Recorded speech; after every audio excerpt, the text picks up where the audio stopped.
সে ঘোরাফেরা ছাড়া কিছুই করতো না, সে ঘুমানো ছাড়া কিছুই করতো না।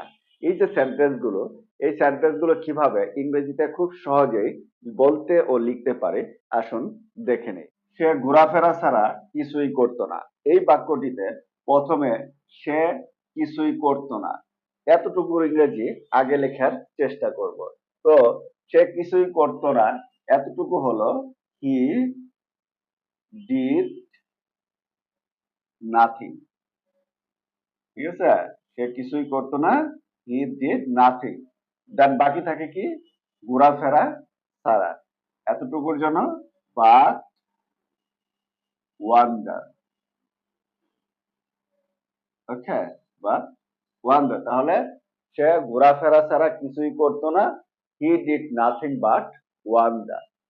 সে ঘুমানো ছাড়া কিছুই করতো না, ওই পূর্বের মতো সে কিছুই করতো না এতটুকু, হি ডিড নাথিং। ওকে, দেন ঘুমানো ছাড়া বাট স্লিপ। স্লিপ, তাহলে সে ঘুমানো ছাড়া কিছুই করতো না, he did nothing but slip.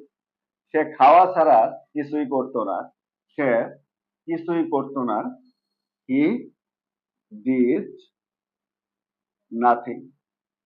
ওকে, এটা প্রতিটা বাক্যের মধ্যে বসাতে হবে। দেন খাওয়া ছাড়া, ওকে, বাট ইট। সে খাওয়া ছাড়া কিছুই করতো না, হি ডিড নাথিং বাট ইট।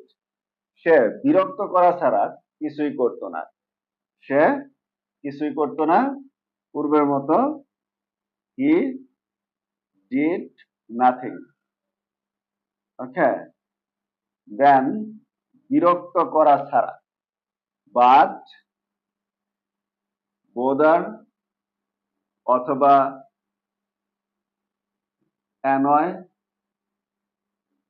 অথবা ডিস্টার্ব, যেকোনো একটি আমরা বসাতে পারি। তাহলে সে বিরক্ত করা ছাড়া কিছুই করতো না, হি ডিড নাথিং বাট বোদার। তো এখানে একটা জিনিস খেয়াল করেছেন, সে কিছুই করতো না, এটা কিন্তু সবগুলো বাক্যের মধ্যে কমন, অর্থাৎ সেখানে আমরা কি লিখতেছি, হি did nothing. He did nothing, অর্থাৎ সে কিছুই করতো না, হি ডিড নাথিং। সে কিছুই করতো না, হি ডিড নাথিং। যখন আমরা কি করতেছি, যে ঘোরাফেরা ছাড়া, তখন কি করতেছি, বাট ব্যবহার করতেছি, তো বাট ওয়ান্ডার। দেন ঘুমানো ছাড়া, বাট স্লিপ। দেন খাওয়া ছাড়া, সেখানে বাট ইট। বিরক্ত করা ছাড়া, বাট বোদার। ওকে, তো এখন একটি বাক্য আছে এখানে, সে খেলা ছাড়া কিছুই করতো না। এটা আপনারা একটু কমেন্টে লিখে জানিয়ে দিন, তাহলে বোঝা যাবে আমি কতটুকু এই মেথডটা আপনাদেরকে বুঝাতে পেরেছি। So that's the end of the video. Thanks for watching. See you later on another topic. Until then, stay well and healthy. Goodbye.